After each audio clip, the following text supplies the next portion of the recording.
ako sa 4th year anniversary ng Pinoy Pawn Star.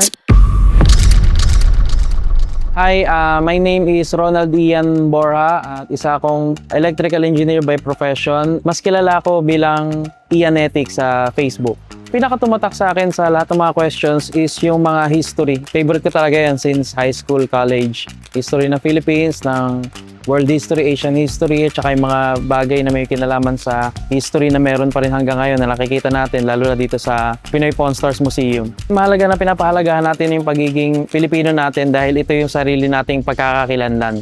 Pinagdaanan natin na panahon na magbibigay sa atin ng alaala na masaya, na dati ganito yung buhay natin, ngayon eto na. So, doon natin makikita yung progress natin as a Filipino, as a country. Napakaganda nitong ginawa ni Pinoy Pawn Stars na ganitong event sa kanilang 4th year anniversary kasi na-uphold niya yung pagiging Pilipino natin. Kagaya nga kanina nung dumating ako dito ngayon day 1 is nadatnan ko yung seminar.